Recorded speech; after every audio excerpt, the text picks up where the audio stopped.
प्यारे बच्चों, कैसे हैं आप? संस्कृत की कक्षा में आपका स्वागत है। कोरल पब्लिकेशन द्वारा प्रकाशित संस्कृत श्री कक्षा 6 की पाठ्यपुस्तक का हम लोग अध्ययन करेंगे। आज हम करेंगे पाठ 14 चतुर्दशः पाठः। पाठ का नाम है कर्तव्यपरायणा बाला, अर्थात कर्तव्यपरायण लड़की। ऐशा उर्मिला अस्ति, यह उर्मिला है। सा रुग्णा अस्ति, वह बीमार है। तस्या सुता तान्या अस्ति, सुता अर्थात बेटी, उसकी बेटी सुता, बेटी तान्या है, उसकी बेटी तान्या है। अदय तान्या गृहे एव अस्ति, आज तान्या घर में ही है। तान्या गृहस्य सर्वाणि कार्याणि करोति, तान्या घर के सारे कार्य करती है। सा अम्बया सेवाम अपि करोति, और वह अपनी माँ की सेवा भी करती है। सा अम्बाए जलम यच्छति, वह माँ को जल देती है। यच्छति देना। सा यथा समयम औषधम अपि यच्छति, और यथा समय यानी कि समय पर उन्हें उनकी दवाई भी देती है। सायंकाले तान्या आपणम गच्छति, आपणम अर्थ बाजार। सायंकाल यानी कि संध्या समय यानी कि शाम को तान्या बाजार जाती है।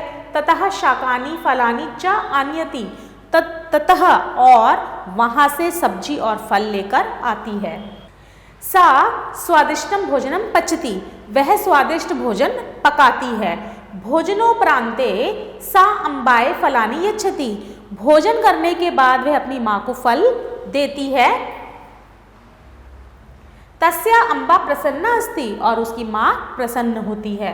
तान्या एका कर्तव्यपरायण बाला अस्ति, जो तान्या है वह एक कर्तव्यपरायण बालिका है।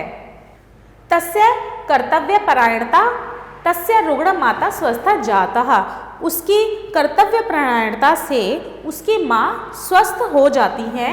सर्वे बालकाः बालिकाः च ईदर्शः, सभी बालकाः अर्थात बालक अर्थात लड़के और बालिका अर्थात लड़कियों को ईदर्शः इसी तरह, ईदर्शः अर्थात इसी तरह, भवेयो स्वपित्रो अपनी माता पिता, भव्यो स्वपित्रो अपनी माँ और पिता की सेवां च कुर्युः, सेवा करनी चाहिए। शब्दार्थ: ऐशः यह, रुग्णः बीमार, तस्या उसकी, सुता पुत्री, अपि भी।